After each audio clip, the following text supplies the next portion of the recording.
the draft is coming, folks. Let me read to you here. I wrote the words down verbatim here. Okay, this is from a document talking about manpower needs. The Army was short 20,000 recruits last month. They're now going to be short, they estimate, 25,000 this month. They're not meeting requirements. That's because warriors don't want to be woke. I'm being very serious. That's why. And they don't want to be thrown into a meat grinder in Ukraine. Do you know now with the frontline troops in Ukraine, I'm reading some casualty reports coming out, 80 to 90% casualties in these units. This is what your kids are going to be going to pretty soon. Here, let me give you the documentation here, okay? From the recent draft projection report for the U.S. military, they categorize this as casualties, replacements, and reconstitution. Replacements is the key. Clearly, there are already plans to put frontline existing veteran soldiers into Ukraine and fight. To me, there's no other way to interpret this. And then they went on to say in the document that we need to engage in a limited scope draft. Well, first of all, that's BS, because there'll be no such thing as a limited scope. There won't be any such thing. They'll take as many people as they need. When the Vietnam War started, they said, well, okay, if you're in college, you get to the next semester to go. It's okay. We'll even let you finish, maybe college deferment. And then, of course, you got a marriage deferment. And so then they started doing is they did away with college deferment. Then everybody got married.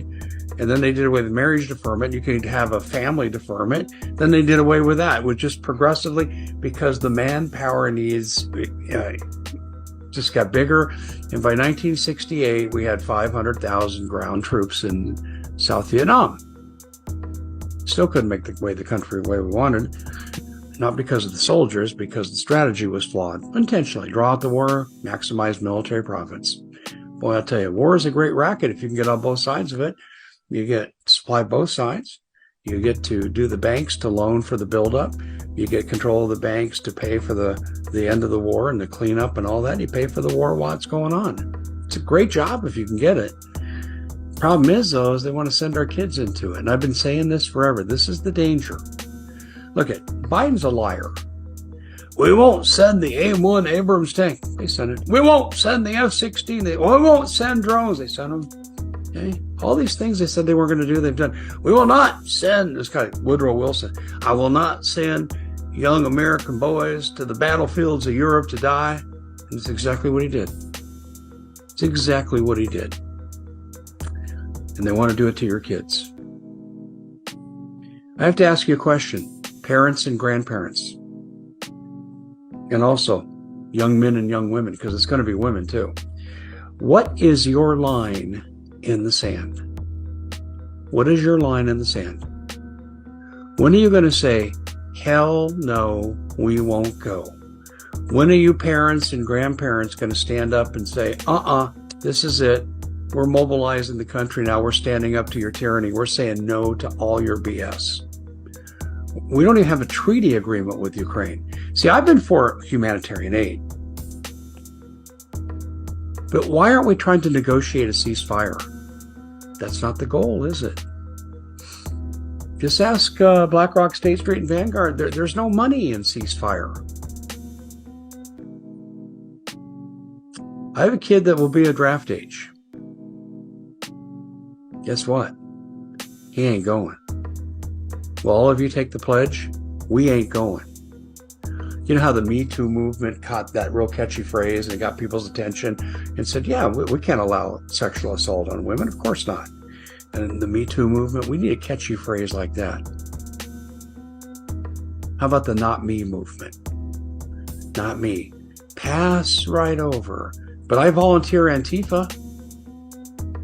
No more. Folks, I'm telling you, we're not going to go through this. And I'm telling you right now, it ain't going to happen in my household. I don't care if we have to go to Costa Rica. Ain't happening, Joe. I know he thinks as he sucks down his ice cream cone, yeah, it'll just make you. Well, we'll see how many millions you can make. Ladies and gentlemen, spread the word. I read to you right from the document here. They're having a draft. And it ain't going to be long. And I think that, I honestly think that some of this drill on October 4th is about gathering data for this purpose. They will hunt you down. Not if there's millions, they won't. We'll see you back here next time. Thanks for joining us. Ladies 18 to 26, hope you're ready to get drafted. It is not just the boys that will get drafted in World War III. It's no mystery that nearly every branch of the military has not been meeting its recruiting goals. The Air Force, the Army, the Navy missed by over 7,000 sailors, and the Coast Guard's not even real military, but we'll include them to be nice, but they missed too. And women being drafted into the military, this is not the first time this conversation has come up. Back in 2021, which doesn't he look so grumpy? Senator Hawley brought this back up in 2022, and I doubt he's forgotten it considering the saber rattling happening globally. And there are several other senators that are in support of women being required to register for the draft. Besides the recruiting crisis, this comes at a time when the president has approved an inactive reserves to be called back, approximately 3,000 personnel. And there are several consultants to the White House and the Pentagon, like Lieutenant Colonel Joe Plinzler, who has not only requested for women to be drafted, but a mandatory draft for all citizens.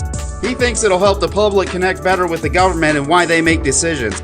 And this all comes at a time when the U.S. continues to antagonize Russia by sending funding and military equipment to Ukraine and antagonizing China by funding Taiwan, so good luck. So have you guys heard that America is laying out the groundwork and writing up a bill to reinstitute the draft for young men? So, of course, we know that they've intentionally made the military conditions so unbearable and so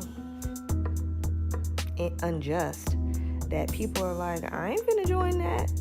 And so of course there's not enough people to be in the military in case of war or anything. So what's happening is they're trying to reinstitute the draft bill so that when war pops off, you know they're gonna have somebody to fight, because ain't nobody in the military. Don't nobody want to do that. So, what y'all finna do? I'm just asking, because I'm not going. I don't know about you guys. I just don't think that that's going to work for this generation. I feel like there ain't enough prison cells in America to keep all the AWOLers. There ain't enough FEMA camps on Earth to keep all the AWOLers. Like, we ain't going. Not we. Y'all ain't going. I'm already not going because, you know, I'm a woman and I'm a single parent. But, yeah. What y'all finna do? Are y'all gonna go? Are you gonna fight for your country? No, it's a real question. I'm for real. And if y'all don't go, what y'all finna do? Like, where you finna go? And I bet you they're gonna raise the age limit to be in the military. It's probably gonna be up to like 40, 45, something like that. Baby, the plan of the devil is to steal, kill, and destroy.